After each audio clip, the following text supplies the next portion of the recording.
Who is your daddy? I am your father. You fathers will understand. My father taught me many things. I got an idea. How about you all sit there quietly while I make dad noises? All right, well, we are back. Fathers of the Grind episode. I don't even know what this is. 196, I think. 97, maybe? We are in the year 2020. We've wrapped up our Game of the Year debates. Thank you so much again to Kyle and Jeff and Dan Phillips for joining us for that. The fun thing about that is you get to talk a lot about games and go back and forth on opinions, make fun of each other. But the part that can be frustrating about that is it's like, hey, those are not the games I would put, and there's not the order that I would put them in. So I think maybe next week, because I haven't had time to complete mine yet, maybe next week we'll go over our personal top games from last year, like top 5. The opinions that really matter. Yeah, right? we'll each give our top 5, and it's not a debatable thing. It's just our personal top 5. We'll do that next week. But for this week, I want to catch up on what you guys have been playing and also talk through the releases coming out in 2020. There's been a lot of news about some of those. We'll get to some of that as well. This is going to be a huge year for games, I think. So I'm very excited about what's to come. I gotta say, because I didn't pay attention.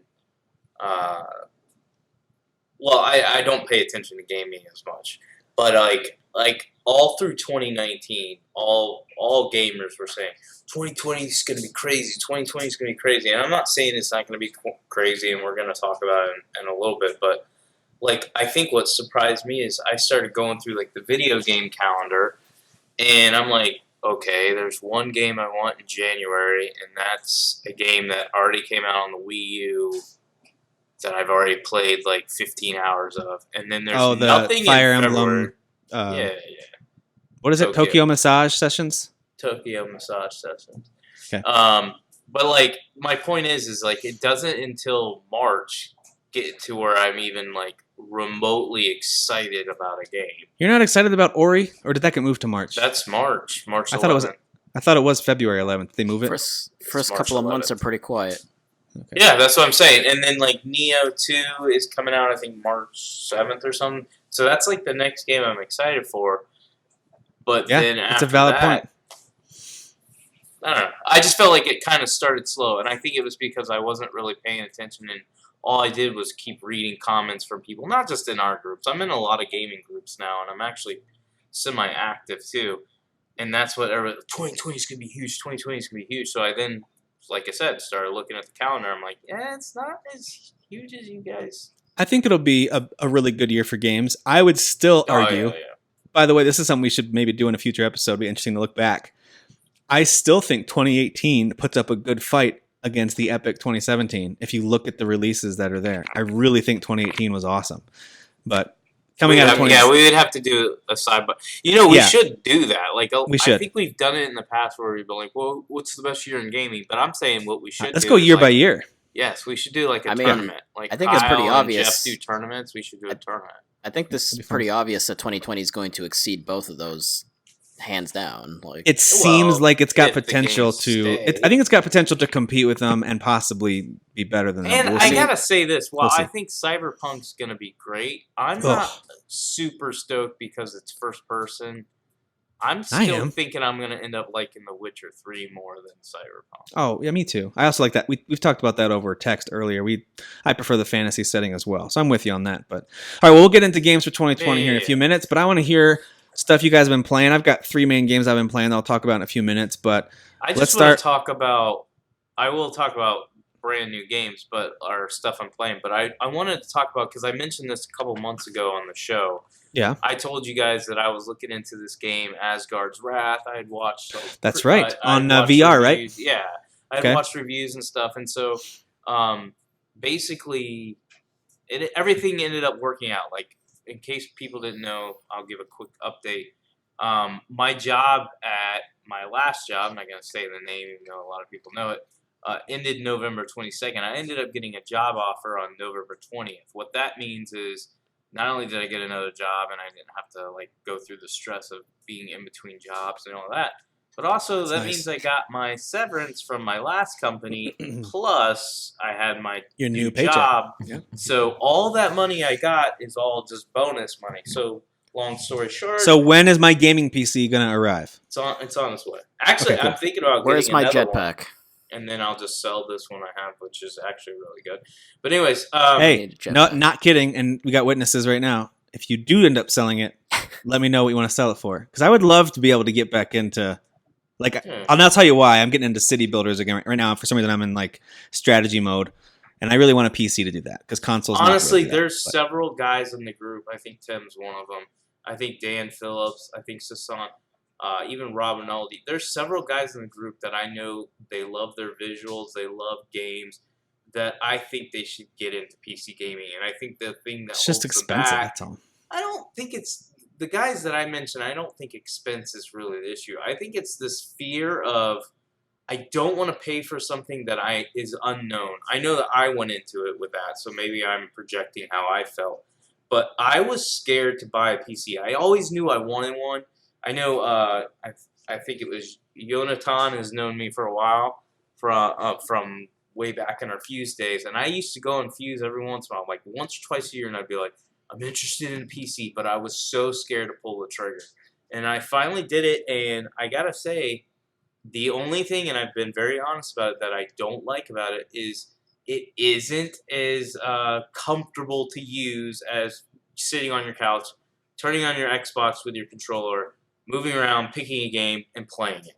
You don't have that comfort or that ease with a PC, really. I've made it pretty comfortable for my setup, but it still can be obnoxious. Other than that, everything else is superior. Granted, again, I'm not an idiot. I paid way more for my PC than I did my consoles. But the point is that I think all those guys that I mentioned, I think it's something that's worth investing in. It's not difficult. I don't want to hear about drivers and updating games. It's a zero issue. If you have GeForce, the GeForce Experience app, it puts the game in there. You tell it to update it, it updates it for you. It does it even when you're not even on the system. It does everything for you. So it's like your consoles anyways. Your consoles update your games if you set it to that. And then when you get on, you shouldn't even have to update them.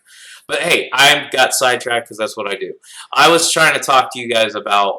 Asgard's Wrath. Huh? Asgard's Wrath, right? Yeah, so I picked up the Oculus... Oh, now I forgot the name of it. Because I wanted to say Rift. It's not Rift. The Quest? The Quest. The Quest is basically a wireless VR headset. It's not top of the line because top of the line is your ones that have cords and stuff. Those are the ones with higher graphics and fidelity and all that. But the Oculus Quest is completely wireless, so I do not have to be hooked up to anything. That is a huge plus because my number one gripe with the VR from PlayStation, and it's the reason I never use it, is it's like seriously, I'm not even exaggerating, probably 7 or 8 plugs. Yeah, And it's then absurd. also when you're using a PS4 Pro like I do, if you have your VR hooked up with all the cords and all that stuff, it actually eliminates your HDR and all that stuff. So it takes away from my regular gaming. Well, it's also tricky too if you have to be moving around in the game a bit. Yeah. You got these cords all over the damn place. So. It's just not comfortable. I'm not exaggerating. I didn't pay full price for the VR because my brother and I went in on it. We went halves on it day one, and I'm glad I got to experience it. But I probably played maybe 5 hours of that VR and then didn't touch it. The Quest have already exceeded that. So let me talk to you guys about a few of the games that I got on the Quest. The big one is Asgard's Wrath. As soon as I got... Now, that one I do have to have a cable, in case people don't know how it works. Quest is completely wireless. But if you want to play certain games that are Rift-only games, so they're Oculus Rift, not Oculus Quest, then you have to be connected to your computer. So there's a link cable, which I actually have it right here. It's just one cable, so there's not 27 cables like PlayStation VR. It's one cable. It goes into the side of the Quest, and that allows you to play Rift games. So that immediately blows up the amount of games that the Quest has access to by like hundreds of games. And Asgard's Wrath is one of them. It's an exclusive to the Oculus VR systems, and it's a full-fledged RPG. So this is the reason why I wanted to talk about this game, because this is not your... And and Tim can vouch for it. I don't think Dan, you don't have a PlayStation VR, right? No. Okay.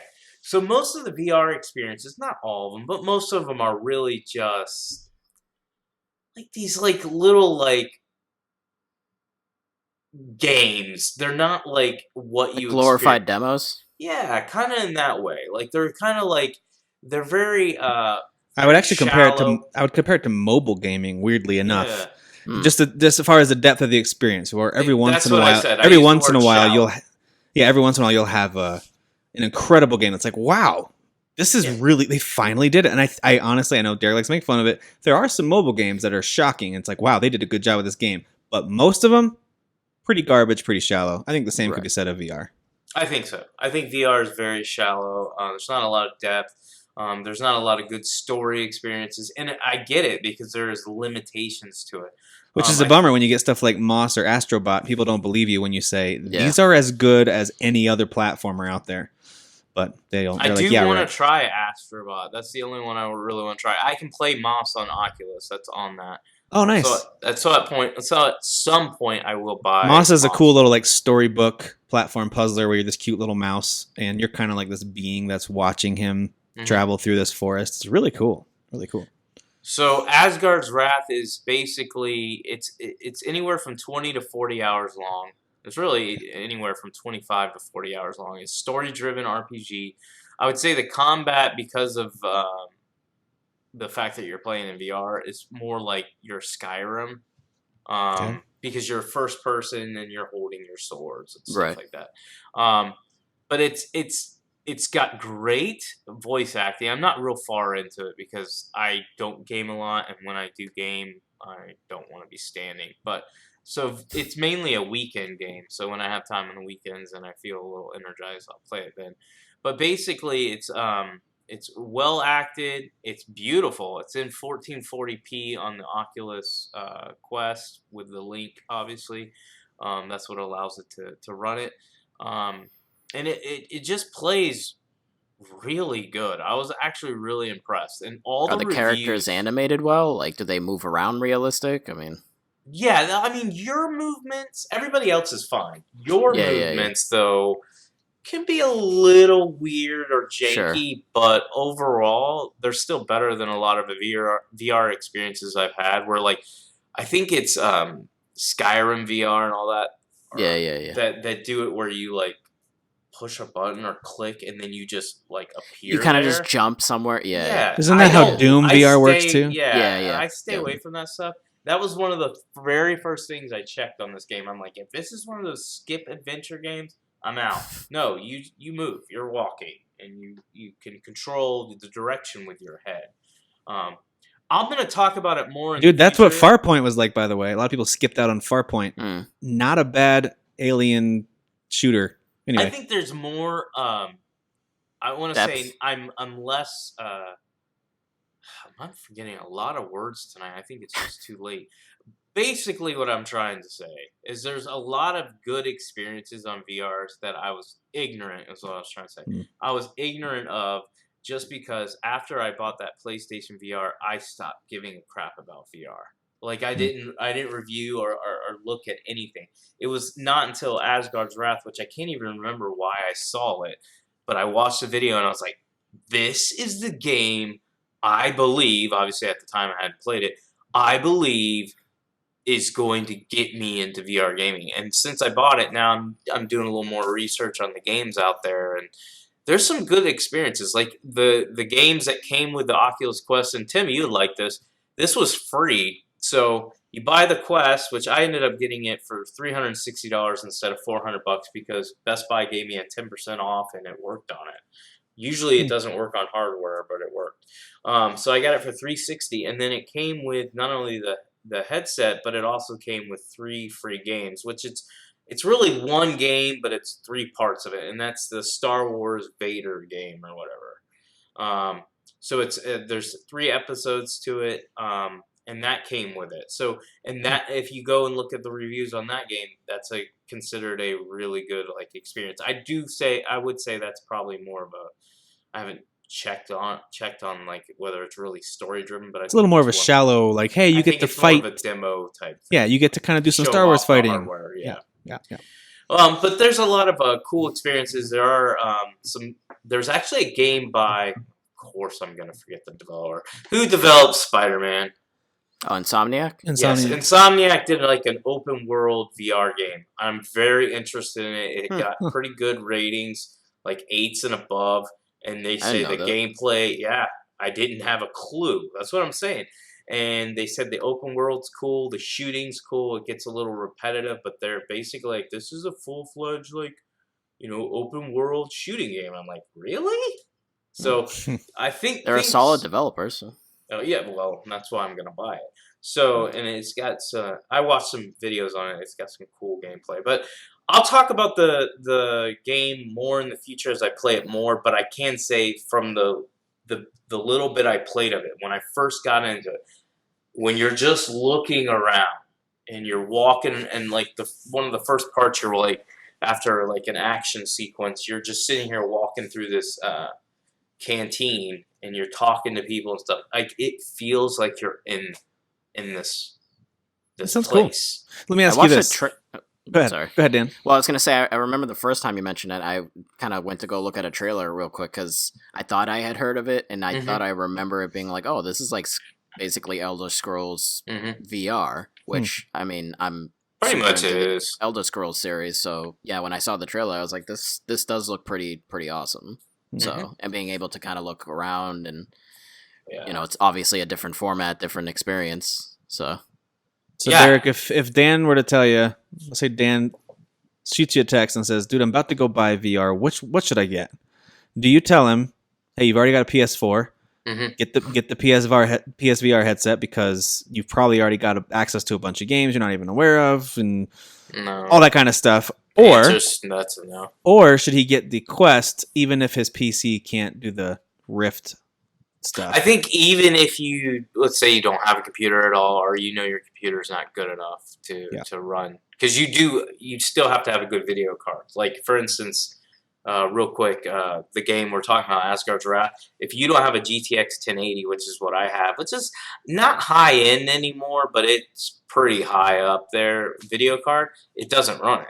Even with your cable link and all that stuff, so you have to. So that's it's good to be clear on that one. Yeah. You can't just plug it into any computer. Yeah, it's got to. I mean, the computer is going to now power. It's going to use with the Rift games. It's going to use your graphics card and all that hardware. So and stuff like Asgard's Wrath is not a Quest game. That's a Rift game. Oh yeah. Also, if I'm investing in VR at all, which I mean, obviously it's 50-50, either it disorients you or it doesn't. I'm going to go for something that's wireless. Like, just hands down. And that's what I was going to say. I'm going to go with Quest. Yes, you're going to pay an extra. I know you can get the PSVR for like $250 whenever it's on a deal or a sale, which is pretty often. There's several reasons why you would pick a Quest. A, it's wireless. B, I think most of the games are better. Even though there are, you've got your. And Tim was spot on with this. When you go in the store, you can tell it feels like mobile sometimes because it's like, what the hell is this? It's just like, okay. And to be fair, honestly, like if you've gone to the eShop and been like, get this crap out of my face and show me the good stuff, and they've got very bad filter capability, stuff like that. Anyway, it's got that same vibe where it's like, can I just cut through all the garbage that there's no quality control? There isn't. And I but thought also, that you get what you pay for, right? So what I mean by that is, if you buy a low end like the VR, or PSVR, you're like, okay, obviously it's wired. That's annoying. But the graphics are pretty horrendous in that thing. Like, I don't remember playing one game going, this looks really good. Everything I played was trash. Granted, I think Astrobot's got a nice, colorful art style. Think of the way the Switch tries to create really realistic graphics on third-party games, and they don't usually nail it. But when they have a certain art style that's really developed for the power of that thing, it works, right? So Switch can have really pretty games with the right art style. I think with the right art style, stuff like I mentioned them already, Moss and Astrobot, actually look pretty great in VR. I think that type of stuff looks good on everything. But then I played Blood and Truth, which I've bashed a bunch. I know a lot of people loved that game. I didn't enjoy it, number one, but also didn't think it looked that good. It kind of looked like a last-gen game to me. So, and I'm not saying, because we're all used to Dan's still playing on base crap, and I think he's playing Noob. probably a 720p TV Well, because he's a you know. loser. CRT. I'm an adult and I'm trying to buy a house, so that's fine. How about you buy a Quest? I'm sure your And wife you're both would boring. totally Derek's exercising and I hardly game anymore, and Dan's all like, I can't spend money, I gotta buy a house. Come on. I'm worried about my mental health, Tim. Derek, get fatter and play games. Daniel, your house Alright, is so overrated. I will say this in defense of PSVR a little bit. If you are interested in getting into VR and you don't really have any plans on getting a PC that can run really high quality Rift games anytime soon, and you already have a PlayStation, I don't think it's a bad purchase if you're interested in virtual reality. If you can get a good deal on it. Get a good deal on it, and they usually come bundled with a couple of games. Yeah. You can also get a bunch for free. Anytime you see a Sony sale, they're usually selling a bunch of VR games for super cheap. But it also, if you're just like, hey, I kind of want to just play some virtual reality. I heard about it. Maybe I played a demo at a store. I just want to get one in case there's something on. So I don't think it's a bad purchase if you want to play stuff in VR. It's just not amazing. It sounds like the Rift is going to be the place to play the best looking VR stuff. That's what it sounds like. I think it always comes across as negative, but it's not. I don't think it should always be taken this way. But I think PSVR is kind of more of a casual experience. It is. So it is. It's mobile. It's your mobile experience. I think with the PS5, you're going to get a PSVR 2 or whatever, and I think you're going to get that wireless. I'm sure it's going to actually have better graphics than your I bet you Oculus it'll do what the Quest. Rift does. I bet when you plug your PSVR, the current one, into your PS5, I bet you it's going to look better. Now, maybe they still need to update the hardware, right? Because the headset could use a new version or two. the screen fidelity is not great, right? Correct. So. I think it could use some fixing up, but I have certainly not written off VR completely. I think there's a lot of potential in the future. Oh, yeah. I'm glad there's multiple companies looking into it. I'm glad that Sony has said at least, hey, we're going to stick with it. We'll see if they do or not. I think it's best for certain games. Like, I think, or I should say, not games, genres. Like, I think a Resident Evil in that genre, the horror games, are a perfect fit for VR. Yeah, RE7. They really the way are. did it, Most of them are not open world. I know Evil Within 2 kind of got open. But most of them are more linear. Those smaller type of hallways. experiences, I think, are better for VR. So even though I mentioned that Asgard Wrath is kind of an open game, and then there's that open world shooter or whatever it is, open area shooter by Insomniac, I still think most good experiences, I think most gamers are not going to be like, dude, I just want to play in VR every day. No. I want the Telltale style games in VR because you don't need a ton of crazy gameplay and dizzying stuff, but let me play a Telltale style Batman game where I can now look around the whole environment and all that kind of stuff. Like, I could see those things doing really well. I don't necessarily want a fast paced, like, I don't want Doom Eternal in VR personally. That's too much. I think a space sim would be sick. Space sim could be really like cool. No Man's Sky, but like looks way better. Like, imagine just jumping into a ship on Earth and then just like, going up into the atmosphere and then just like flying around. I think they still try to make things too gimmicky. What I mean by that is, like, just give me an Xbox controller with a headset and let the controller control the character. Meaning, like, as an example, Asgard Wrath is controlled by my head. Like, yes, I push up on the left stick to walk forward, but to move to the right and left, it's based off my head. Why can't it's not like that? It's not like that little forward? treadmill. Have you guys seen that treadmill thing where it's like a circle shape and you can run in any direction and you've got this thing holding your waist as you're running with the gun? Yep. They're not quite there yet. Control my head. No. Like, if I want to look to the right, but I'm still doing on my controller, which I have, instincts. I've played enough games that I know I'm still moving forward, but I'm looking left and right instead of, I'm looking right, so now I'm fading. Like, that's what I'm talking about. Let me just play the game how I played on my Xbox with an Xbox controller, but give me the headset for the immersion. Like, I'm in the world, but everything plays on the controller. Why is that important? Because now I can sit on my couch and do it. Does that make sense? Yeah. Like, a lot of gamers, if you want to exercise, cool. I like to exercise, cool. That's a new way to exercise. But a lot of us were like, no, I just got home from a long day at work, but I would like a VR experience besides porn. Okay, put it on. Put your controller on. I mean, we're just waiting for that. Listen, porn drives the technology world forward. I'm telling you, we're gonna get gross right now. Tim's gonna start squirming in the seat.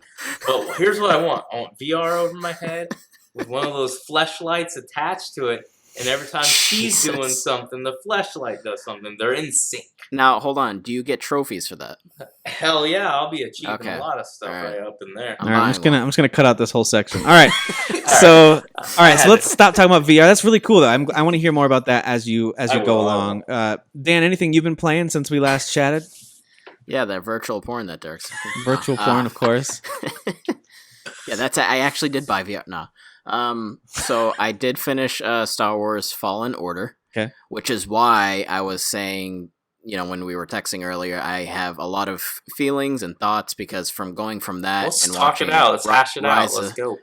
Rise of Skywalker, there's a lot of things in my head going on Star Wars wise. So. Okay. But I did finish that. It is a good game. Mm-hmm. I just think I don't here know. We go. It's like when I'm thinking of that game, and then I'm also kind of thinking of like everything that I have seen of Star Wars because I'm not as big of a Star Wars fan as say you are, Tim. Yeah. It seems almost out of place. A lot of these things seem out of place. Like this game has like there's a little bit of like humor because like it's actually like a lot of dark things are happening in a moment because it's taking place right after Clone Wars, right? So after Revenge of the Sith. Is it revenge? Well, I thought it was in between that because he mentions how they were running away, they're hiding. Yeah, so is it after Revenge? It's right after Revenge of the Sith because Okay. they've executed Order 66 and they're killing all the Jedi. Oh, right. So no, I'm sorry. So Clone Wars, they're teaming up with the clones, and then at the end of it, okay, yeah. Yeah, I forget how many. haven't watched the It's a prequels few in a years while. after Episode 3. Yes, yeah. No, you're right. I forget, like 5 years. I haven't watched the prequels in a while.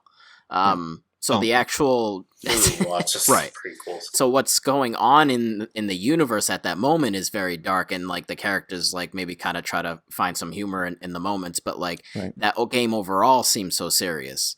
But then like I don't know when you try to watch then some of the movies or some other stuff, like just the tone is all over the place throughout the whole thing. Yeah. Like all of Star Wars is just tonally things are different. In this game, you're fighting bugs, whereas like they don't really do that in the movies. Yeah, like, they do. Episode 2, he fights bugs. So one episode, or randomly in some other episode, but like it's just I don't know. Right. And I'm being it probably is coming across as nitpicky, but no, that's fair. I mean, I think striking a balanced tone across a shared universe is a valid thing to want.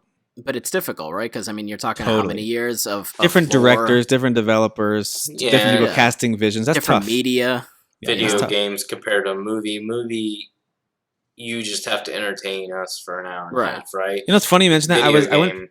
I went back and played a little bit of Star Wars Jedi Knight Outcast. Wait, what was it called? I think Jedi Knight 2, Jedi Outcast. It's a weird title. Yeah. Anyway, I went back and played some of that. It was an old game of that back when I did have a gaming PC because I actually have purchased 2 gaming PCs in my lifetime, and one of the ones I bought, I played that. It's set at the highest settings. I felt really cool for a little while. Anyway, nice. That game was pretty fun. Like, and it does not hold up super well. I only enjoy it now because of nostalgia. I acknowledge that. It does not hold up super well. That being said, it did have some moments where you're going through a cave and you have to fight these annoying little bugs that are hopping at your feet. But for the most part, you're just fighting stormtroopers, different kind of like gangster villains that are coming at you, stuff that feels like, oh, these are Jabba the Hutt's gangsters or something. Or then there's also, not mild spoilers for a very old game, there's also these Sith type characters that are called the Reborn. They have red lightsabers, and so you do a lot of lightsaber dueling in that game as well.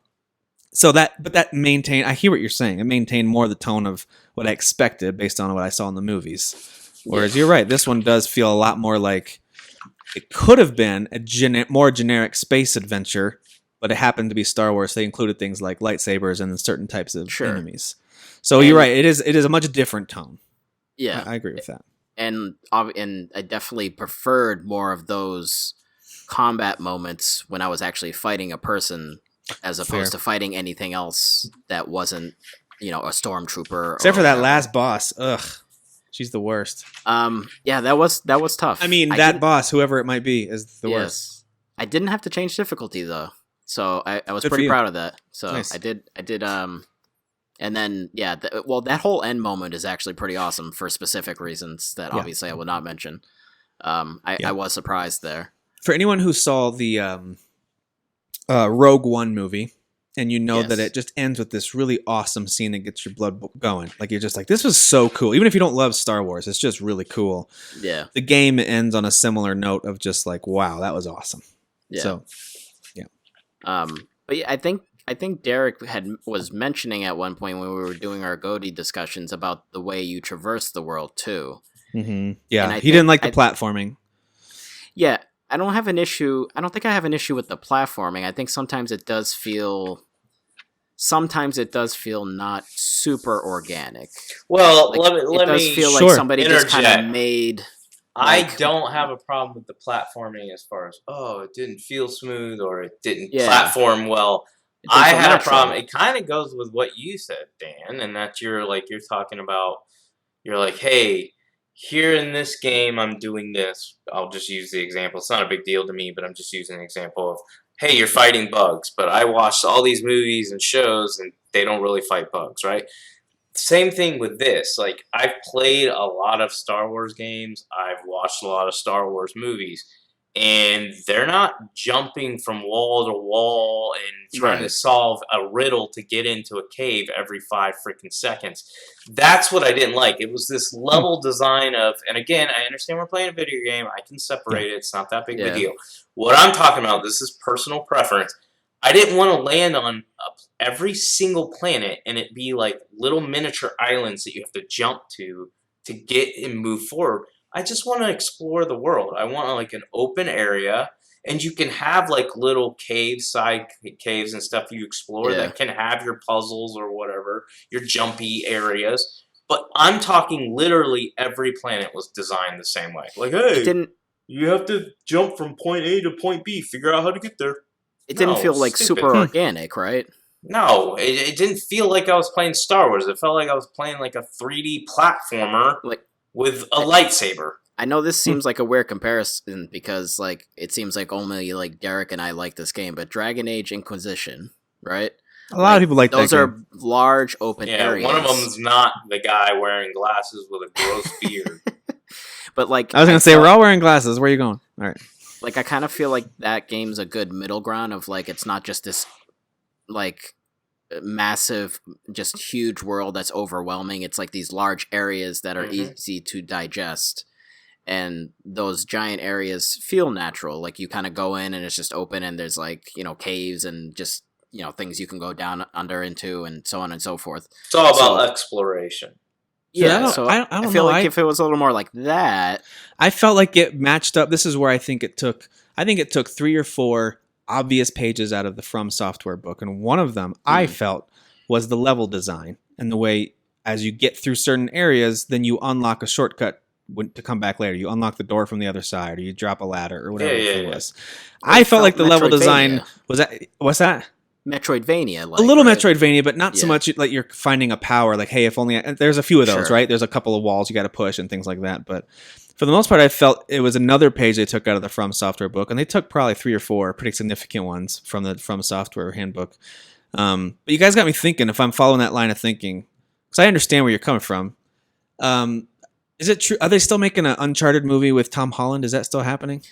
They lost another director. Yeah, they lost another director. So. It'll be interesting if they stick with someone like Tom Holland, kind of a young up-and-coming. Then they could potentially make a franchise here. But so if they make Uncharted... and they spend a third of that movie having him hold on to ledges as he kicks along walls and has conversations with other characters.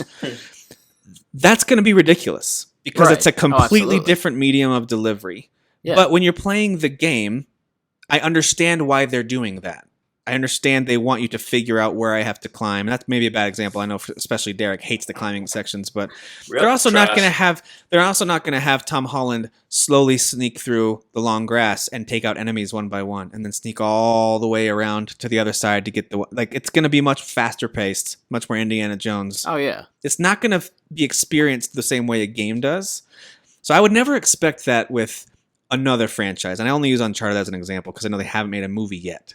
So, like, they did make another recent... They rebooted the Tomb Raider franchise. Don't know if they're going to continue. They should, because Alicia Vikander is awesome.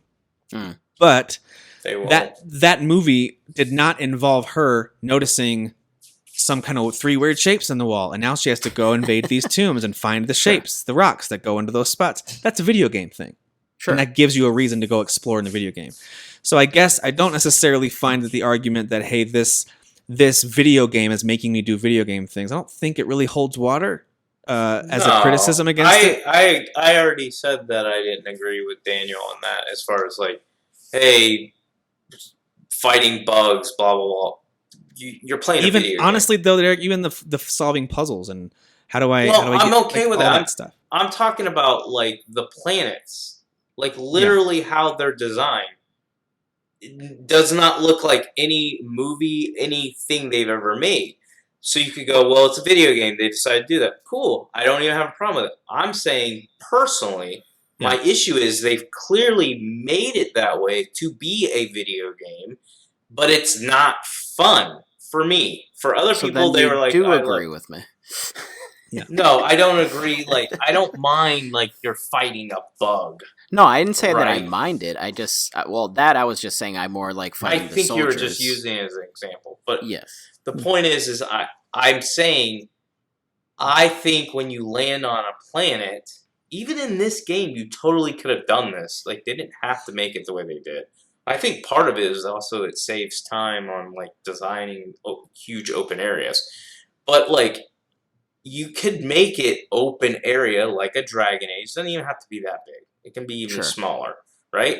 And you can make it an open area where you're just walking around and exploring, and you can still have these pathways that aren't clear that you can do all those puzzle solving. They do that. There's tons of optional. I know paths. they got that, but I'm saying I'm struggling the to follow. actual- Sorry. Yeah, you never follow me. But the actual Nothing you're saying is making any sense. But We're the saying that actual- the If areas only are these planets were smaller. more open area, they were open area. If only they had optional paths that you don't have to solve all these tricky puzzles to get to. They have that. They have lots Tim, of did optional you- paths. If only they didn't make guys. They don't do any of those things. You But Tim, did you play Dragon Age? a little bit, not enough. I played about 2 hours. But of it. what we're saying is like the areas. So like from each area that you're going to, just seems like this small. It almost kind of feels like a small platform versus like a big sort of openish, but still not super huge area. There is a difference there. I think we're just saying we would have preferred it being more kind of like that. More like a different game than the game that It is. feels like more rooms. Yeah. as I wish it had opposed been to like a areas. different video game. If it had been Yeah, like exactly. Dragon Age instead of a From Software game, then I might have Yeah, liked exactly. it. But by the But way, Dark even Souls 3, best game of 2016. But Doesn't make even any From sense. Software All feels right. like there's some bigger rooms or bigger areas, I guess. But I think we've got 2 guys who don't want to admit that it's a better game than Resident Evil 2. All right, here's some I think stuff Star that I Wars played. is just terrible. So You cannot throw a jab at Resident Evil 2 and then try to move on. The thing is, like, I don't want to prop up a game that I loved in Star Wars by bashing a game that I really truly did not give the time it needs to find out how much I do or don't like it. So I don't want to get into Resident Evil talk. I gave you guys a hard time enough already over text no, I and mean, in Game of we the Year. could. I don't want to because I haven't played it. We haven't really done much. No, we got to move on. But I do want to say, because I didn't get to say this, I liked, and I think Daniel did too. Sounds like you liked guys enjoyed Star it. Yeah, Wars. sounds like you, which is awesome. It's a I good just game. wish Yeah. there were certain things. Can we that agree? annoyed me that Respawn were different. did an awesome job. I mean, I'm Oh surprised. yeah. I liked them a lot. I'm surprised with. I think I was also pleasantly surprised with Star Wars. You guys didn't get to it till after you'd heard all the accolades and everyone's like, "Game of the Year, it's amazing." I jumped in like day one, expecting to kind of like it, but Right. also be a little bit Low like, "All right, here expectations. comes the EA." So my expectations were mediocre, and I was blown away. I think your guys' expectations were really high because of people like me. I'll take part of the blame for that. Well, Really I played hyping day them. one. Yeah, but you didn't get through as much of it. Like, for example, like I couldn't stop. I couldn't put it down. Like, I was locked into it. I was pleasantly surprised by all this stuff that happened. I had mentioned in passing there's a snow planet you go to. There's a pretty key moment in his Listen, story. I'm gonna trigger Tim right here, and I mean 100% what I'm saying. That Star Wars Jedi Fallen whatever bullcrap wasn't even the best EA game to come out in 2019. Not even the best EA game to You come like out in Apex 2019. Legends more? Well, of course, but I actually like Need for Speed Heat more. I was wow. just playing it again today. I was like, Oh, this wow. game is better than Star Wars. Really? I'm gonna let our listeners decide what to take of that. I don't even have to respond to it. By the way, Greedfall, okay. guys, trust me on it. Greedfall. Dan, Okay. anything else you're playing? Glad you guys enjoyed Star Wars. You guys did say Jeez. like, yeah, it's like an 8.5. That's great. That I means you think really it's enjoyed 8 it. point. I think it's 8.5 for me. And then I'm playing right now. I was actually playing before he came in. Sekiro. Shadows do something I don't care about. What made you want to jump back into it? Just all the talk about it? No, I never actually got around to it. Oh, got it. Yeah, I had not actually grabbed it. Got it. And then my wife got it for me for Christmas because I had it just on my list. Because on GameStop you can put like things that you don't have that you haven't bought yet, like on a list. Yeah, Like, wish I usually list. just refer her to that. I'm like, oh well, these are games I haven't picked up yet, so you can kind of, rummage through that list, and that was one of them that she grabbed. So. Nice. Thoughts? Yeah, it's good. It is good. I like the it actually feels super cool when you're using the arm to kind of web sling, so to speak, from The grapple branch to hook's branch, cool. and yeah, the grapple hook's very cool. So And by the way, useful in certain battles too. Don't forget. yes. Yeah, no, it's very cool. It definitely feels like a From Software, and as much as I love fantasy settings, which I did mention, my second favorite setting of anything is like samurai, feudal Japan, stuff like that. So this is pretty much a close second as far as that goes. It's probably my favorite setting. I would say, like, if we It is could really get a cool. full-blown RPG game, Dude, like action RPG, I should say, 'cause like there's the, other like RPGs after the out next Viking Assassin's Creed game, they should do a feudal Japan Assassin's Creed Well, game. people have been asking that for years, Tim, and they there. Like, don't care. It's been like a decade they've been asking. Yeah, like, but ever since- the longer they, if it's on next gen consoles, come on, that would be amazing. Oh, yeah. Assassin's Creed. I think Samurai they're or whatever they would honestly holding off for that for like their last one when they're like, we are finally done. I think they're gonna have it be that. I wanted it before, but now with the Origins and even better Odyssey style of gameplay that they've created, boy, I would love a feudal Japan. and they can Assassin's still Creed. make that stuff better too. That's the crazy thing. Like, I I know. think Origins and Odyssey play good. They're fun games, They but could be improved they though. can be improved big Yeah, time. for sure, for sure. Do Vikings the next Which, one? by the way, this is a great point. That I bought Syndicate on PC. It was like $8 because I wanted to see how That's pretty a cool it was. game. I love that game.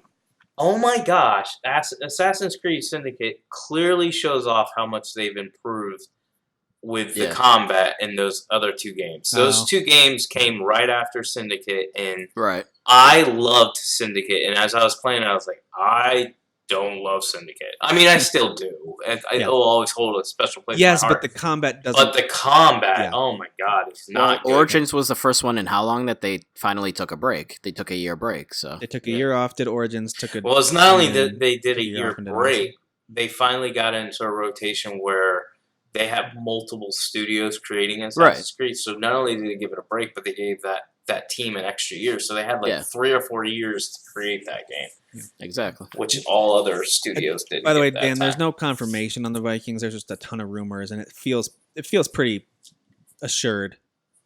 Yeah, Leak on Amazon that said like Assassin's Creed Ragnarok. So Ragnarok or Valhalla. They had a whole bunch of different ones. I think Ragnarok is one that It most kind people of are saying. sucks though, because I feel like everybody's doing that with God of War's success. Even Asgard's Wrath is But all about an that. Assassin's Creed Vikings sounds pretty awesome though. It does. We'll see. It does.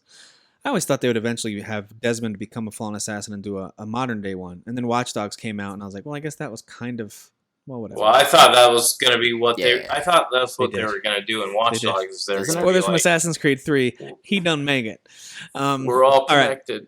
So I've been playing 3 games. So I finished 2 of them. One I'm still wrapping up. One of them I loved, and the other 2 I liked. They're pretty good. So the one that I love is Luigi's Mansion 3. I finished it the other night. That game is so fun. My kids got it for me for Christmas, and I Yeah, he played a just lot of said it. it was fun, so it is. I'm gonna punch you so hard in the face. Stop being a dick. it? Is it warmer down there right now? What's the temperature? Yeah, I wanna what's your come deal? down. What's your deal? Am I angry Someone right give now? Derek a hug.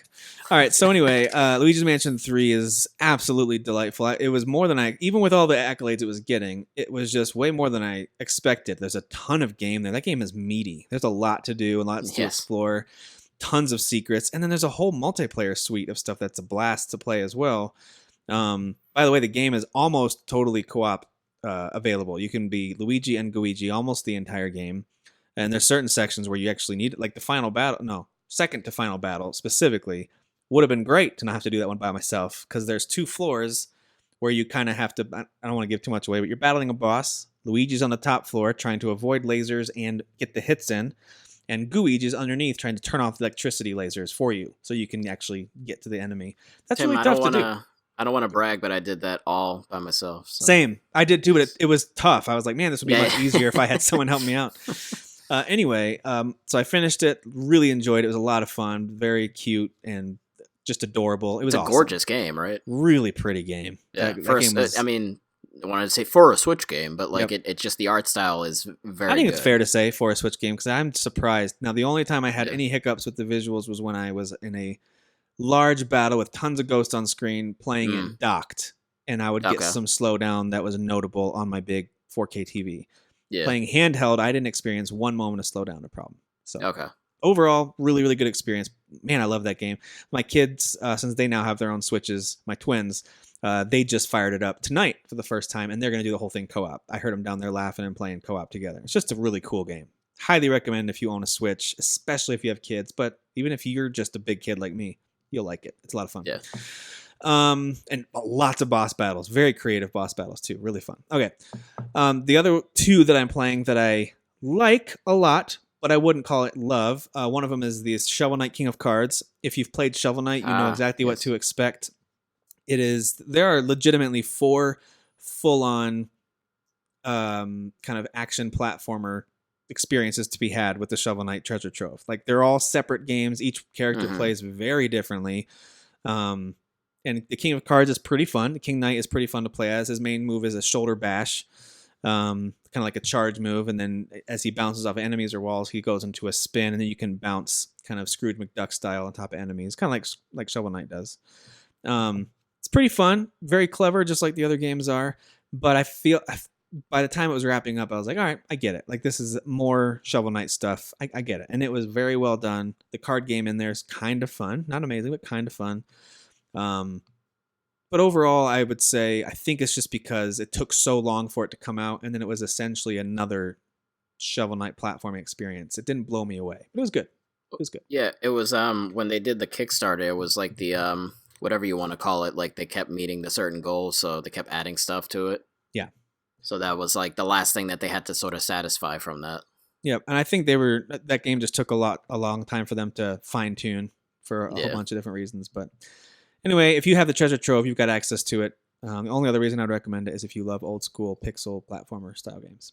But if you do that, just get the whole Treasure Trove. They're all really solid.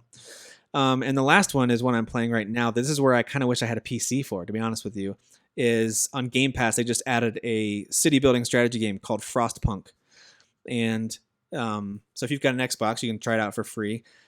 Our buddy from the group, Thomas James Jaredis, I think that's how you say his name, does a ton of, by the way, does some awesome reviews and gives awesome screenshots of games he's playing. Love having Thomas in the group.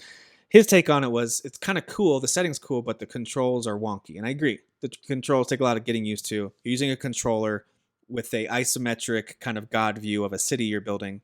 Yeah, you're going to wish you had a mouse and keyboard. It would be a lot simpler.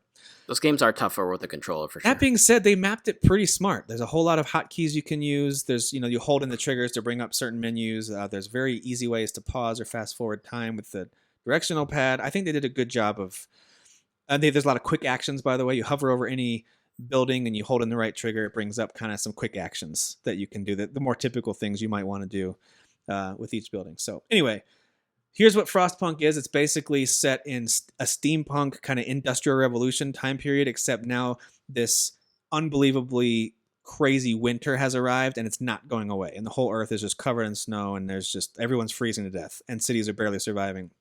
And your job is you've gotten out of London because things have gone crazy in London, and you've established a brand new city out in this icy crater, and everyone's about to die. So you have to gather. Then there's a bunch of resources, of course, resource nodes around you. You start gathering coal and wood and metal and all that stuff. And it's kind of what you expect in terms of you gather the resources, you build certain buildings, keep the generator going, start building houses, let them upgrade their houses. You use the resources to do that. But I just really liked the setting. And there's also this constant feeling of keep them warm or they're all going to die. And so I really liked that. And by the way, it's circular. Most of these city building games are in some kind of a grid, but this one's a circle. So you actually have the generator right in the middle, and everything fans out in a circle from that. And you actually place them kind of in rows in a circle. I don't know. It's really cool. I really like the setting of it a lot. It's a little more of a downer, It's not a very hopeful game. A lot of people die. Doesn't sound like. Yeah. But I really liked it, and it's for free. If you like strategy, simulation, city building games, I highly recommend it. It actually got me on that kind of kick. I wish it were on the Switch, because that's the kind of game that when others are using the TV, I like to kick back and just do some city building on a smaller screen. So I'm kind of bummed it's only on the Xbox. But it did make me re-download Civ 6, which I bought on sale on the Switch a long time ago and never really gave a ton of time. So I'm going to play some more Civ 6, I think. But I do enjoy those games as well. I haven't really played them too often. I just have that itch right now. I know it's not going to last long. At some point, I'll get back to just wanting to do action-adventure RPGs. I want to get back to my normal type of favorite game. But right now, the city building and or strategy genre is kind of doing it for me. So that's what I'm digging. All right. Well, we wanted to talk about games coming out in 2020. Here we are halfway through January. So far, what's been your favorite new game release of 2020, guys? Well, Dragon Ball Z Kakarot. it would be what I mentioned earlier, Tokyo Mirage. I did get it. I did boot it up on the Switch. And? It looks great. I mean, I haven't played it enough, but I mean, it runs good. It looks great. I'm playing, obviously, on the Switch Lite, so I'm not playing on the big screen. I don't know how it looks on the big screen, and I don't care. It's definitely going to be just handheld for me for this game. But it's a great game. I think I won't talk about it too long, but because I'm sure if we have regular listeners, they've heard me talk about this game before. If you like Persona, it surprises me a lot of people don't understand this, that this game is almost exactly like Persona 5. So the Fire Emblem influence is just for characters, not really for any. Yeah, so your Fire Emblem characters are actually your personas. So they don't do anything except come out and do special attacks for you. So if you're a they're Fire Atlas, Emblem right? fan, don't expect a Fire Emblem experience here. Expect more No, of a... no. Okay. And then the gameplay is completely Persona. So the whole world is like for instance, the opening part of the game, you're basically like showing up to meet your friend. Your friend doesn't show up. He's late. And then you see one of your other friends. You run into her. You talk to her for a little bit. And then all of a sudden, like, these like creepy things appear and take her into this another world, Persona, and then you go into that other world and you're trying to find her, and then your friend contacts you, the one that was late, and he's like, "Where are you?" And you tell him where you're at, and he's like, "Oh, get out of there!" And he's like, "You know what this is?" And so he knows about this other realm. So it's completely Persona. Well, I was gonna say it is Atlas, right? Yeah, but that's my point. Okay. Is like they don't hide it, like. People are like, oh, Right. I don't know if I'm going to like it. And I'm like, do you like Persona 5? Yeah, I love it. Then you'll like it. Well, I think that's what they sold it as initially, but because it was stuck on the Wii U, the Wii U didn't sell well. So, and I will say there are some minor differences as far as like tone. Like Persona 5 to me is, while it's quirky and It's a little cheesy, it's darker. It is dark. This game has darkness, but it is. I mean, you're in a like pop group or whatever. Right. Like I think that's what I'll be totally honest with you. That's being totally honest here. I'm not trying to be silly or anything. That's what has turned me off completely to this game is the tons of neon pinks and yellows and they're dancing and singing J-pop and stuff. I'm like, I have no interest in this. Like, is this too Asian for you, Tim? Yeah, but does that really seriously listen to what you just said? Does that sound like a Derek game? No. So why do I love it? I feel like you're trolling me to buy. I think you're trolling me to make me buy it. No, I absolutely love the combat. I do love because I liked Persona's combat, but I actually think, and I have to play it more because I would have written this game off if it weren't for you. By the way, I in the Wii U think times this and game plays better than Persona 5 as far as combat. Whoa! I think it has like cooler. I'm forgetting because I haven't done it yet. I have to actually get into combat because I just went into the other realm and I'm just exploring. I haven't ran into anybody yet.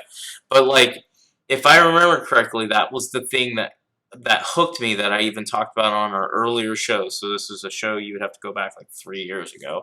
But when I talked about the game, and like, that's what I liked. I liked the combat. It is turn-based, but it's the way, and I'm forgetting how they do it, but they connect each player. Like you do these super moves together, but it's the way they do it that I really liked it. So I don't know. It's a really good game. I mean, I wouldn't tell Tim to pay $60, and here's the reason why I would tell you not to pay $60. Because you didn't really get into Persona 5. Like, you played it and you're like, I like it. Like, I can see why people like it, but I'm not going to invest any more time It's in a this. very Japanese game, so... I think Yeah, with and that here's one, my thing. I actually got tired of the daily schedule thing. I hate that Sure. bull crap. I really do. I think if they took that out, and I know people like that, so obviously I'm not Well, going to Fire change Emblem their- does something similar, but it wasn't nearly as annoying, and I don't know why. But Fire Sure. Emblem's most recent one Bias. does have a daily thing where there's a Well- certain amount of activities you can do, and then you got to go to sleep. But it just didn't bother me as much. I don't know. They're tweaking that for the because they're Royal re-releasing Edition. Persona 5 They for are. the I was going Royal to talk Edition. about that as we get to the Yeah. releases. Yeah. We're not All right, so gonna get that game and as Daniel mentioned, Dragon Ball Z Kakarot really are kind of the bigger two releases that have already come out. If you're a PC gamer, I highly recommend you grab Monster Hunter World Iceborne. It's probably going to be the prettiest and best place to play it, and I love that game. It's so fun. Still, kind Is of, there a way? Question for you, Tim. Yeah. Is there a way? Like, let's say I bought Monster Hunter's Iceborne, the version that comes with Monster Hunter, because you got to have it. And I just wanted to play Iceborne because on PlayStation 4 I already went through most of the campaign. Yeah, I know. what Can you're you just saying, skip to it, or do they make you play through all of Monster Hunter to get to Iceborne? So I played it on PS4, as you know. That's Uh-huh. where we mainly played that the standard version. And I bought Iceborne when it was on sale on the Xbox One.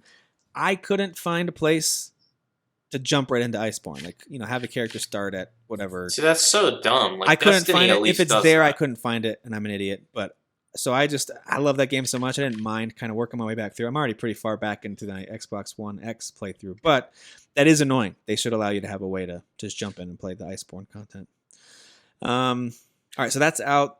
Nothing else really of note that we've already missed. The rest of January has stuff like Oddworld Stranger's Wrath HD coming to Switch. We've got Journey to the Savage Planet. It's an adventure game that's coming out at the end of this month, alongside with Pillars of Eternity 2, Deadfire, Warcraft 3 Reforged. So if you were a big Warcraft 3 fan, they're kind of redoing that. I don't know how different it's going to be. I think It's a remaster. I think it's just going to look a lot better for PC. Kentucky Route Zero TV Edition. Finally, that complete game is going to be available. I know it's been many years for those who have played that. So that's the rest of January. Really nothing to be too excited about, I don't think. And then we get into February. There's a couple of interesting ones here, but now that Ori is not on this list, Derek's spot on. There's not really much in February that's doing it for me. There's a few things that are somewhat interesting. Mm-hmm. Like on February 4th, the Dark Crystal Age of Resistance Tactics comes out across all platforms. The only reason that's kind of interesting is I do like a good turn-based strategy game. I like a good tactics game. But the setting is very interesting. It's based on the Dark Crystal TV series that was on way back in the day and now is a Netflix series more recently. So that's kind of interesting. It's very odd that this thing even exists, but it's super cool. It is cool. Yeah, I don't mind that. Darksiders Genesis will hit all consoles on the 14th of February, alongside with Dreams on the PS4 is finally going to arrive, which, seeing the stuff that people have created in Dreams, truly and honestly, very interesting. Did you see the thing that I posted? It's not a game, but it's like somebody made a plate of food. Like I did see that. A breakfast plate of food, That and was- it just like straight up looks like a photo, like That just a made me completely really realistic hungry. photo. Yeah. Yeah. It boggled. I didn't even understand. I don't understand how they made that. I have no interest in creating stuff in No. Dreams, but I am interested to see what did the developers build into it, and what have some of the best creators who have been playing with this thing all through alpha and beta, what have they made? So I mean, I'm interested, but like, it's not going to be like Mario Maker. I'm curious. It's not going to be that simple. Like, I'm curious about what the Dreams Yeah. experience will be for someone like me who's not really that into creating. Like, I had fun doing stuff Yeah. in Mario Maker, but that did fade, and that was almost game-like in the way you made levels. Like, it was Sure. almost like playing a little puzzle game, putting those levels Yeah. together. But Derek and Jeff told us a little bit about Darksiders Genesis. That'll be on consoles that same day. It's if you pre-order it, it's discounted 10% off. So I will say, if you're into Diablo games, it's a day one to me. Like, It you looks should like be a lot buying. of fun. Looks like a lot of fun. It's really good. Persona 5 Scramble is coming out on February 20th. I believe that might be Japan only for now, though. I could be wrong. I think so. And then it might come to the US later. Yeah. Switch is getting Devil May Cry 3 Special Edition. Capcom is slowly releasing their backlog of Devil May Cry games. I'll be curious to see if they can put out a lower res version of DMC 5 on the Switch. That'd be interesting to see if they can pull that off. I think they could do 4. I'm not sure they could do 5. But. Yeah. Let's see. I think that's They'll pretty much. definitely do That's 4. pretty much it for February. There's a few 5 other. is pretty gorgeous. There's a few other games, but nothing of note. March is when things get crazy. All right, so make sure you save up your pennies for March, and even with some delays, which we'll talk about those in a few minutes. But even with some delays, there's a lot of good stuff coming in March and in April and in May. So in March we get really the first significant new Switch exclusive, and that is Pokemon Mystery Dungeon Rescue Team DX. You know what? I take that back. That's a remake. That's not It new. is. My bad. But I've heard it's pretty fun. I've never really got into those, but people like those. I'm really glad I have Game Pass because on the 11th of March, I'll get to play Ori and the Will of the Wisps right away, and I'm very excited for that. I love the Ori. I did finally download experience. For the Switch the first one. Oh, okay. Yeah, when I you have play not it, played let us it know. yet. Let us know what you but think when you yes. play it. Yes. And then on the 13th is Neo 2. Derek, you and I were talking a little bit about what games we're going to buy. Mhm. Is this day one? Are we getting this one day one? Yeah, I'm for sure getting it. I'm gonna get the $80 version because I want like all the DLC and it has the season pass and all that stuff. Okay. And if I remember right, this is a prequel that Yes. doesn't necessarily feature the same character. I think you get to pick a character or create a character Right. or something like that. So it's going to be a little bit of a different experience. It's set before the first game. Of course, MLB The Show drops on March 17th. And then, okay, here is the actual first official big Switch exclusive. That's Animal Crossing New Horizons. Yay. I can't wait for them to release that. That way they stop talking about it. So are you not going to play that, or? No. I've even bought a few of them on the DS over the years for the kids to see if they get into it, because I never got into it. Okay. But even they were like, "What is this?" I was like, "I don't know." Animal Crossing is just trash. Not my thing. But in one of the most hilarious counterpunches on that same day is Doom Eternal. So you got Animal Crossing New Horizons and Doom Eternal releasing on the same day. They should do a crossover. They definitely should. Yeah. Although I don't believe Doom Eternal's on the Switch yet. I think that one's going to No. release a little later. But it is coming. But Doom 64, also, if you want a little flashback, I really liked that back in my N64 days. That comes out on all platforms on March 20th as well. Doom Eternal, so far, the games we mentioned, my most anticipated. Can't wait for that one. Derek, do you know that Legend of Heroes Trails of Cold Steel 3 comes out? There you go. To PC. I was going to say, it's already on the It's already PS4. out. It's already out. Yeah, so I was going to say, I thought 4 was coming out, but... There's actually two more. Oh no, there's 3 more major games in March that I wanted to mention. Bleeding Edge, which looks really, I'm very interested in that. really interesting. Did you pre-order that, Derek, on Xbox? It's on Game Pass. Oh, that's why I have it. It's on it's free to play, right? It's downloaded for me already. I wasn't sure why. Is it free? Well, because I go on like the thought so. Game Pass app and I tell it to download stuff to my home console, which is yours. Yeah. And I do it because I get Xbox rewards points. So That's why I keep screw uninstalling RE2 and you keep reinstalling it. Got it. Okay. All right. Just one kidding. more cheap shot, motherfucker. One more cheap Well, shot. one more cheap somebody shot. needs to make right decisions for you. So. This is where we get Persona 5 Royal that you were talking about, Daniel. Yes, there we Persona go. 5 Royal, that comes out March 31st to PS4. I want to buy that, but like I'm not going to have time to play that. So Did you I'll already probably beat end up Persona buying it 5? eventually, but- Well, yeah, but I mean, Then you don't it's basically a new experience because they're adding a lot of new stuff. They're lying to you. No, they're not. Straight trash. They're just trying to get more of your money. Exactly. dumb. It's a new experience with new characters. Listen, Shut whose up. side are you on? You're my side or Tim's side with Resident Evil, all right? Side. I hate Derek, that. I don't know if it's going to actually drop in March because they don't have an official release date, but they said spring. I think they even said March. But you can throw on your fancy VR goggles and play through Half-Life Alyx in March, too. Oh, You should be yeah. able to play that in March. I'm actually very I curious think about that's probably only on Vive. Oh, I thought that was going to be released. No, I think abroad. that's going to be on more than one thing. Yeah. That could be wrong. Vive is, I think, is owned Right. by what's his face, Valve, Valve. and No, they right. But keep their stuff on. when I okay. was listening to Easy Allies, I swear they said that it is going to be Maybe Easy Allies is multi-platform. but- dumbasses. Okay. Anything else? Any other nonsense you want to spit out? Or? I think we're good.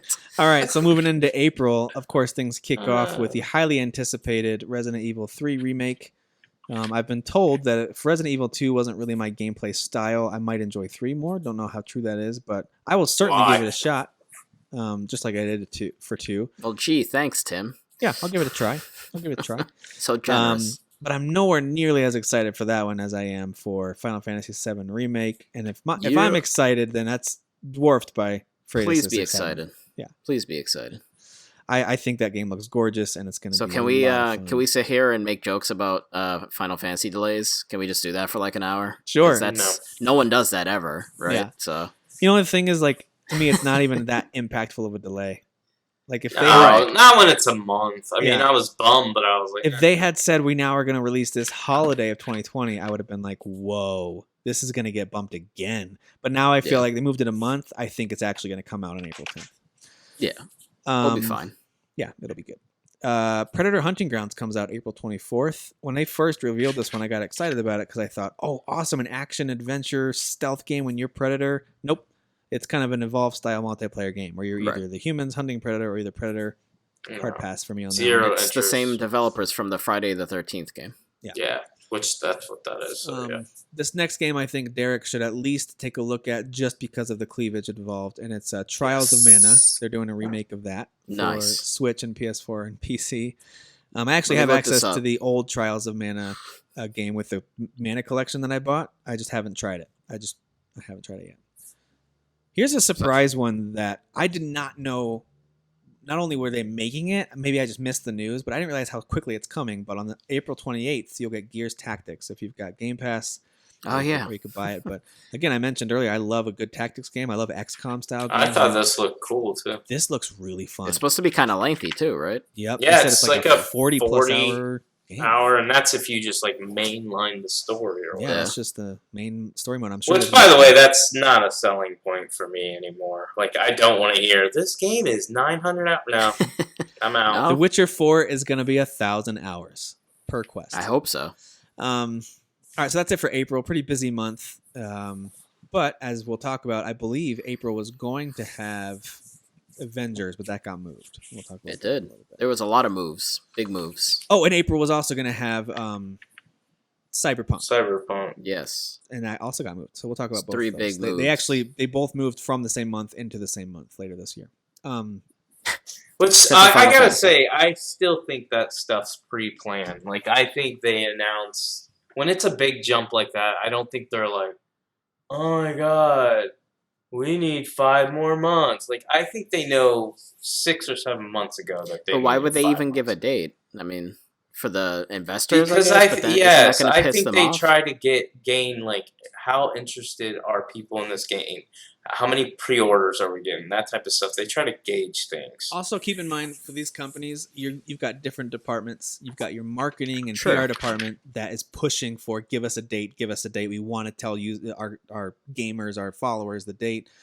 And then if they get the right pressure applied, they can get the developers to actually commit to, hey, all right, we can target spring or holiday, or maybe even we can target March, and then the marketers will determine what date in March is best. So I think there's multiple departments that work on it, and then the developers have to come back hat in hand to the marketers and say, sorry, we need X number of months more. Yeah. So I do think it is more complex than... I think people are starting to get a little more understanding of stuff like that, but there's still definitely the morons on the internet that just like want to, drag them over the coals. It's like, God forbid they, See, make the look, game better for you. I'm excited for all these games. Like, for instance, if Resident Evil 3 was to get delayed by 5 months, you would see me post, damn it, that sucks. But, like, these people that freak out over a delay, like, we get brand new amazing games almost every month. Like, we technically get them every month, but I'm saying ones that are really interesting. Like, we're beyond spoiled. It's why I think we struggle. I think it's why we struggle to finish as many games as we can, because I used to finish more games, but now I'm like, okay, I have to schedule in my games. Like, I have to beat Star Wars in 2 weeks, otherwise I'm going to move on to this game. And, like, if I don't hit my deadline, then I have to push it back. So, like, we've got this entitled, spoiled thing going on here totally where there's just so many games, like, just if they got to delay it, they got to delay it. And Cyberpunk probably, honestly, is the number one game I want. And like, I did not expect that game to hit its first release date. Yeah, no, I didn't. I'm not even going to try to act like I'm super smart. I was like, April, really? I don't, like, that's why I just made the comment, like, I think it was already pre-planned. I wouldn't be surprised if there's one more push for that to November, and it's a big. I wouldn't be surprised either. Well, in that I post, would be surprised if they push it into the following year, but I wouldn't be surprised if it's a November release. And they say, hey, by the way, it's also going to be available on next gen consoles. That's what I expected. Yes, but I'm still. What Tim and I think is that they might delay it. It might be a to launch actually launch on Sure. like the Xbox X series or something like that. But then the thing with that too is though with the whole backwards compatibility, how is that going to work? Because games this gen were a lot of remasters and things like that. Yeah, I'm like, curious how how is that that's work gonna with backwards be. compatibility. So, Like if I buy a game on Xbox One X digitally, am I gonna upgrade to this on the Series X? It should. The answer should be yes, off the top of my head. But that wasn't how it was with the 360. I bought a lot of digital games on the 360 that did not go to my One X free. That's so fair. like, I don't know what they're planning on doing. I think that is their plan. Is like anything you buy on your Xbox One, because they're saying like 360 is separate. They're saying this is all one family. That's why they called it Series X. So I think they are going to do that. But the reason I say that is because that would definitely make me think that they do want to push this game out before September if they can double dip. But if they're not going to double dip, they don't care. So in April, I'm really glad that the Final Fantasy VII Remake didn't get pushed back that far because I am excited for that. I think it looks gorgeous, and I am despite all the jokes we like to make about it, I highly anticipate this will be a lengthy square RPG experience. I think it's going to be a blast. I think there's going to be a lot to do. I think that game will occupy all of our time for quite a while. I'm pretty sure that'll be most of the month of April for me. I'm a little bummed it's right next to 3, Resident Evil 3 now, because like with the other two games being bumped so far out, I was like, oh, okay, so Final Fantasy would be in March. I'll wait a little bit to play Resident Evil 3. Now it's like Resident Evil 3, I think, is what, the week before? It's the week before, yeah. Yeah. But the thing is, I mean, if you're going to have palette cleansers for each of those are great kind of counterbalances to each other, right? Yeah. No, absolutely, yeah. If you do decide to play both at the same time. End of that month is Gears Tactics, as we said. And then in May, there's really nothing that I'm super pumped about until we get to Last of Us Part 2. Again, assuming that one doesn't get bumped either. Yeah, absolutely. From May 29th. Because the rest of the games in May, I'm not that interested in. Fast and Furious Crossroads, Iron Man VR, I might give that one a shot if it's ever You're not cheap. excited about the Fast and the Furious game? That looks like a PS3, Xbox 360 game? Hard pass. Looks amazing to me, guys. Wasteland 3, I never got into the other ones, although they interest me. I just never played them. Man Eater looks funny, but only if it's like free or super cheap will I ever try to voluntarily be a shark that goes to eat people. Yeah, that looks... It looks fun. silly, like silly arcade fun. If they make it free somewhere, I'll try it. Almost kind of like the Incredible Hulk game back on PS2. Do you remember that one? Dude, that was a blast. Yeah, it kind of like that, but like as a shark. Wasn't that the one where you run on sides of buildings and stuff? Oh yeah, that game it was super fun to play. Yeah. Don't have any other, and I'm sure there are some, but I just don't have any in front of me. Confirmed summer release dates. So after May, it's pretty blank until we get to September, which is now turning into a pretty strong month. With September 4th being Marvel's Avengers from Square Enix, which I'm pumped for. More than I thought I would be. I thought, who cares, a Marvel's Avengers game? But if you actually watch the trailer, it looks like it could be a lot of fun. And then of course, I trust Crystal Dynamics. Yeah, I think Avengers could be a surprise. Like it could be kind of like next year's Star Wars Fallen Order was for me, where it's like, let's see how this company handles these characters, and maybe I'm hoping they'll kill it, like just like Respawn did. And then of course Cyberpunk 2077. Did they though, Tim? Did they kill it? They did kill it. Depends on what you mean by kill, right? For me, kill it was a good thing. For you guys, it wasn't.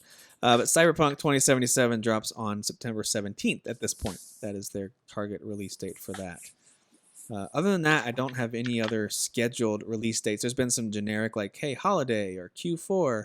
But of the known release date games, I might go through the other ones real quick before we close out. But of the ones that we have a known release date, what are you most excited for? One or two? Well, I mean, one of them's pretty obvious for me. That's obviously 7 Remake. Yup. And then, well, if we're picking like 2, it actually would be Last of Us 2 over Resident Evil 3. So. And over Cyberpunk. Yes. And Final Fantasy VII. Nah, I'm more excited for 7 Remake. Well, I don't know. Because You at least don't know. 7 remake, it's like a lot of it I kind of already know, but then I there was is gonna some say new that. stuff. So To me, that's the tiebreaker. I am Yeah. excited for it, but the tiebreaker for the other ones is I don't I'm know just- what to expect. yeah, I'm a huge fan of Last of Us, so I'm very excited for the second one. Yeah, for me, at least right now, and it's probably just because it's closer. I'm gonna go with Doom Eternal. I'm ready for some more Doom action. That one I'm really excited about, and of course, Cyberpunk. I'm a little surprised that I'm picking 2 first-person games. I'm very excited for 7 remake and for Last of Us Part 2. I'm very excited for those. But I think if I had to pick 2, I'd go Cyberpunk and Doom Eternal. Cyberpunk's gonna be insane. Yeah. Just the amount of depth and choices and just all the little things, just tiny. I don't even. It I don't looks- know, man. Which games did you pick, Daniel? Well, 7 and Last of Us 2. Wait, you said something else before that. Well, I said forgetting Resident Evil 3 is like pretty much almost right there, so I would put that in the 3rd spot. But Okay. Yeah. All right. So for me, I'd say Cyberpunk 2077, and then Final Fantasy 7. Yeah. So not lots of 7s. not MLB, Yeah. Big fan. Minecraft Dungeons. We didn't talk about that. Should we dig into that a little bit? We should. Yeah, absolutely. It'll look great on your brand new PC, Tim. Untitled Goose Game remastered. I don't know, man. We're gonna get a pretty good tax return this year. It looks like the government That's really. because you have 17 kids, so That's they pay you like. We adopted a kid last year, and so we get this huge additional thing. I see what you're doing. Yeah, but don't you have to pay a lot of money to adopt the kid? Not out of foster care. We can get into that later. Okay. All right, so Motherfucker. finance- Now we fuck figure out we're finances like, later. oh, he loves Jesus. oh, He's Tim is super so Christian. nice. Now Tim just likes money. All right, Scam let in me the just system. mention a couple of games that don't have official release dates that I think sound interesting. What'd you name your foster kid, Tim? Money. Money. I named him. The middle name's Dala. All right, so tell me yes or no if you're interested. Axiom Verge 2. No. I didn't play the first one, so no. Okay, that one comes out the second half of the year sometime. Just say yes or no, Dan. Boyfriend Dungeon. I gave you no. Yes. Derek, this is the one No. where you're a girl and your boyfriends are your weapons. Are you at least gonna look at this? Because I I've feel like heard of this it. is. I don't know where I heard of it from. Derek's I've actually triggered by I watched this think game. I think I told you about it. Bravely Default 2. Absolutely. Yes. Yeah, I'm excited for that one. No release date on that one yet, though. What about the next entry in the Dark Pictures anthology? It's called Little Hope. No. No idea. Literally don't know. Okay. Don't know. Let's see. They're doing a remake of Destroy All Humans. No. Nah. Nah. Okay. Let's see. Dying Light 2. Yeah. Yeah. It's right For now. sure. It's penciled in for the Q2 section of the year. I would say that jumps in my top 5 for this year. Yeah, If that has it's a lot of really gonna potential come out, also. Yeah. What about Final Fantasy Crystal Chronicles Remastered? Yeah, that's coming out in like. Yeah, It 'cause says I never it says fully. Q2, Q3. Yeah, I never. No, really it has fully a played release that. date. It should have It a has release a date. window. Oh, it does it? Okay. Let me know if you Oh, find a window. real release date for it. Yeah. Ghost of Tsushima. Oh, absolutely. They're saying Oh, yeah. summertime for that one, right? So Yes. I'm gonna guess August if I had to guess for that one. Mm. Like that's when Especially with See, the PS5 when you creeping start around. going over these games, and like I'm sure some of these are gonna get pushed out, but like I said, Cyberpunk 2020 and Final Fantasy 7. Don't get me wrong, I think those 2 games are my top 2, but I really like Ghost of whatever its name. Tsushima. That would probably jump to my number. it one. looks so good. Yeah, man. I know it does. It looks amazing. It does. I think Gods and Monsters actually looks pretty good too. Do you guys remember that trailer? Did they show gameplay? There's of just that? a little teaser, but I just like the setting and the art style. Okay. I'm interested Yeah, in that. I like the look of it. Yeah. Yeah, I think that one looks really interesting. Yeah. That one's got a Q3, Q4, so I guess they must have said second half of the year. Yeah. My wife just got home. Aw. Oh. Aw. Did you bring me food? She didn't bring me any leftovers. Ugh. Well, with all the money you have, I mean, Yeah. I'm kidding. all that money. We actually have a date tomorrow. Where are we going to eat tomorrow? Somewhere expensive. Oh, okay. A buffet place? I'm in. Let's do it. Hades. Oh, never mind. That one's already out. Halo Infinite. I mean, if you guys are into it, sure. Oh, yeah. Come on, Derek. Halo Infinite, man. That's That's of course. That's top 3. That's top 3. What is it? What was it? What was happening right now? Okay. How tired are you? Yeah, that was No More Heroes 3. It's supposed to come out. That's this year. top 3. That trailer was super awesome, but What are you I've saying? Not, Let's talk I've through never- this. What are you saying? I'm doing Kyle's top 3. That's top 3. That's top 3. Oh, got it. I did not follow you whatsoever. Hey, by the way, still penciled in for Q1, which would be a shock if it hits Q1, is Outer Worlds on the Switch. It's supposed to arrive. Oh yeah, I will buy that game. I totally I will won't. too. I feel like on the go would be great for that game. I feel like I need to play that game again, so I need to finish that game. Yeah. It's worth finishing. It's worth Psychonauts 2. finishing. Yeah. Any interest there? No, I never played No. the first one, but I I always like the heard good first one. things about I it. think it's very clever and funny and silly. I just don't know if that Yeah. style really lands these days. I need a Brutal Legends too. I feel like it's going to end up feeling and looking very dated. Psychonauts 2. Yeah. Let's see. We're almost to the end of the list here. Trying to scrolling through. There's a whole bunch of stuff that I don't think any of us care that much about. Streets of Rage 4. Come on. Yeah. I'm actually excited about that. That's one that I think I could probably convince my wife to play with me because we played the old Streets of Rage games together. I know someone from the original games is She'll involved. tell you Might be she's the music. grown up, Tim. but- She's grown up. She has grown up and I have not. Let's see. They're supposed to do a System Shock remake. They're Yep. Still talking about that. That's interesting. If Or a sequel? Was it a remake or a sequel? all I see is System Shock. So I thought they were doing. It's Okay. a remake, Okay. Let's see. or maybe I mean, we like have a the new remaster. consoles at the end of the month, Tim. That kind of counts as something, right? Very true. Hey, don't forget about this one. They announced it. We haven't heard much about it for a while. Watch Dogs Legion is supposed to come out Right. sometime this year. Right. That got like delayed too because it was supposed to be like early 2020. It was, and now it's second half of the year. Yeah. I don't know. That Which one- I think that one is gonna be just like the original Watch Dogs was supposed to be a launch, like a Xbox and PlayStation 4 launch title. Okay. I think that's what they're gonna go for. I That think could they're gonna launch the game on. I think it's a good time. I mean, for me personally, I know I spend more than most of you guys on games, but I like to buy everything when a new console comes out. So it's like Yeah, you want the full really experience, right? smart to release a new game at the launch. It really By the is. way, I saw some people talking today about how, hey, it looks like Microsoft might not have a lot of exclusives or any even planned for their launch. But I stand by, if I they still can make think Halo Game is Pass a- a place where I can, at launch, play some brand new Series X, like only on new consoles Right. types games, that's going to be worth it. Even if they're third party, that's a strong lineup that I don't have to pay extra for. I've got access to a Well- wave of new games with Game Pass. If they do that, it's worth the purchase. If all I'm really getting are a handful of like third-party games that I don't get free, I still have to pay full price for, then I'm not really sure what the value is in getting it right out of the gate. Well, it depends on what those games are and how good they are. Right, but I'm saying Combining. Plus, that I have a Game Pass- feeling if they charge full PlayStation's price for all gonna the do same it, games too. I could get on a PS5, Well, sure. and right. PS5 launches with stuff like that Godfall and stuff like that, right? If they've got Yeah. a couple of exclusives, then PS5 is obviously the way to go. So, have they unless said- Xbox says, "Hey, we do have third-party games, but these are the 3 or 4 or 5 that are going to be part of Game Pass right away." So as long as you have a Game Pass membership, you buy the Series X, you've got access to your first wave of launch titles here from these great third-party studios. Then you've got a case to make. Is what I'm that saying. confirmation for first party only or just in general? I don't know. Okay. I think that 'Cause I was, was gonna that say- was an article. I'm not sure how accurate it was. Okay.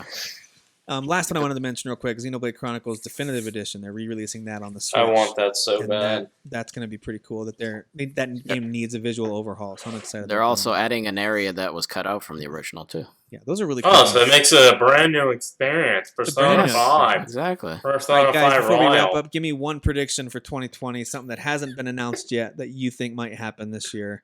Whether it's a game announcement, something tech, hardware related. What do you think is going to happen this year? Derek's gonna grow up and finally be an adult, and he's gonna wear adult pants. It's a Horrible brand new pants. Persona 5 Never gonna happen. experience. I'm going to play the game another 100 hours for one new character and one new area. Never Brand gonna new happen. experience. I hate you so much. I just want to punch you right through the screen into the sun. It's a brand new experience, guys. All right, so a prediction for 2020? Top three. Top three. Top 3. Jesus. We love All you, right. Kyle. We love you and your 20 games that are in the top 3. Don't pick on him. I can't. So, He's the best. By the way, Kyle Neely provides me with the best Star Wars humor on social media. he does post a lot of Star Wars memes. They're fantastic. They're hilarious. We just became friends on Facebook, and he posts a lot of Star Wars They're memes. hilarious. They're always kind of half making fun of the movies, but they're great. Yeah, for sure. My prediction is at the end of 7 Remake, it'll end at a certain point. In my head, I'm already kind of picturing what that is, but I don't want to say for anyone who's experienced it for the first time. But It's been it'll be some sort of not like a trailer, but something kind of showing you what the second part will be. Like something, yeah. Oh yeah, they're gonna Some leave you sort on of a hint. cliffhanger. Yeah, but they're gonna maybe show you something leading into the second one. You know, Question: Are you guys gonna cry if they change the story or anything at all? No. No, I actually for expect them 7? to and hope that they do.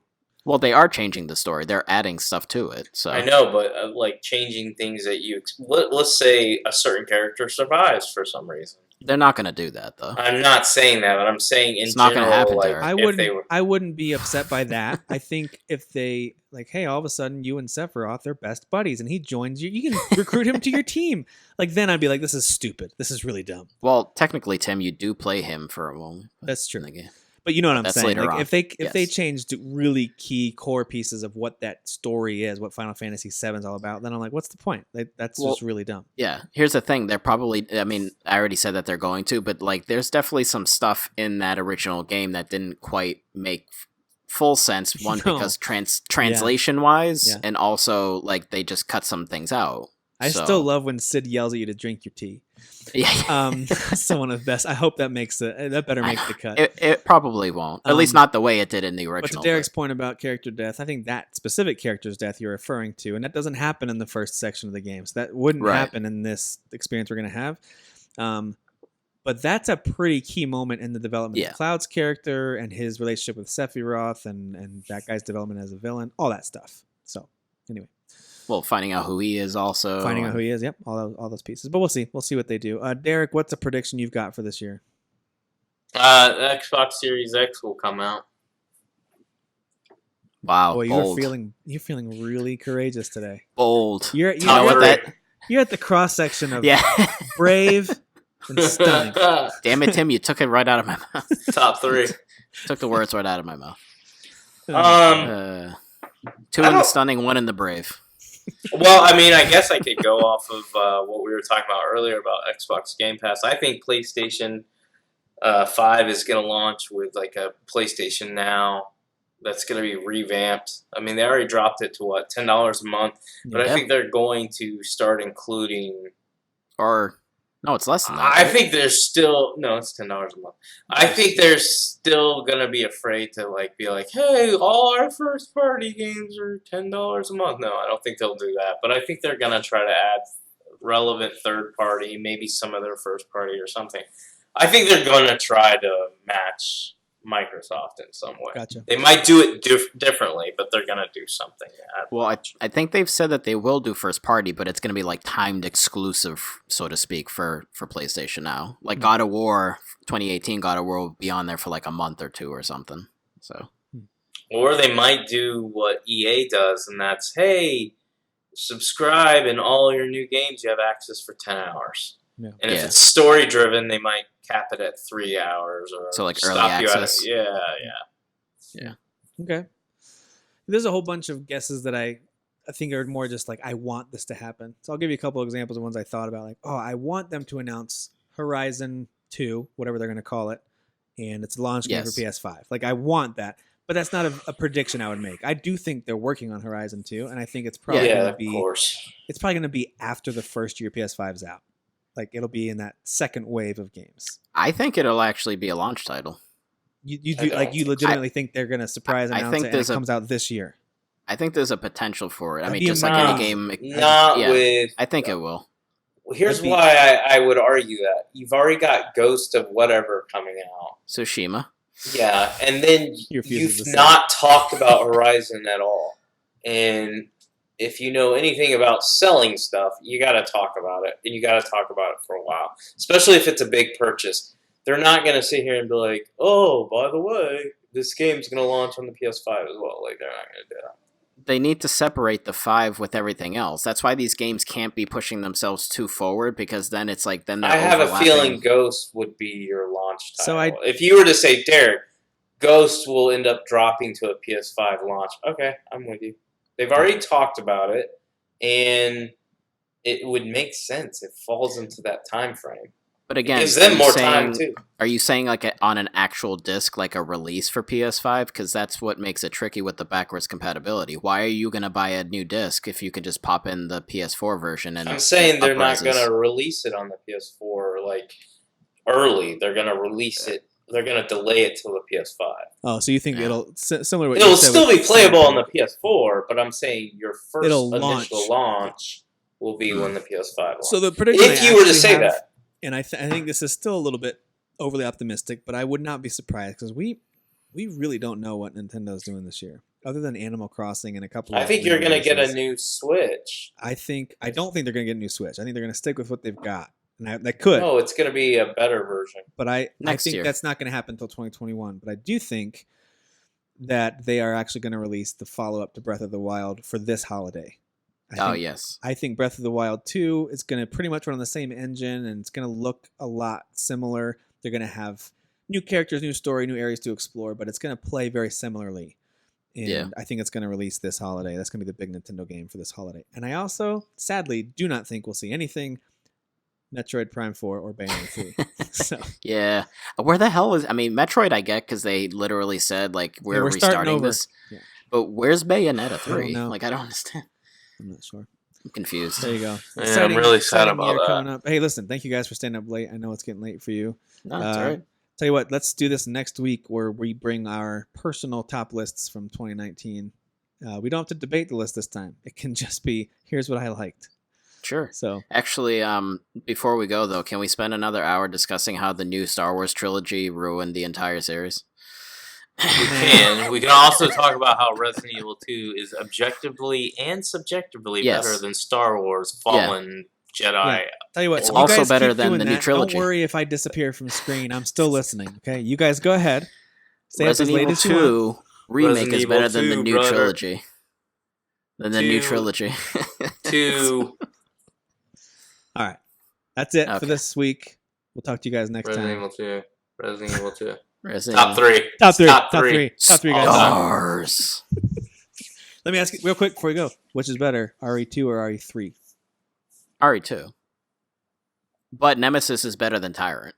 As far as villains go. Yes. Derek, which one do you like better? RE2? I'm not going to have an opinion until I play 3. You got to play the remake. Because right now RE2's top of mind and you love it. 3, you have to probably see the I'm going to beat RE2 for the third time pretty soon. 2 is going to be 2 is very claustrophobic. 3 is going to be a little more actiony. I will be very curious. That's why I actually think I will like 3 more. Because I like that. I like that. Word. Action. All right, we're wrapping it up. See you guys next week. Peace. New Star Wars trilogy is terrible. Resident Evil 2. Go. Stop your audio and stop talking. Who is your daddy? I am the father. You fathers will understand. My father taught me many things.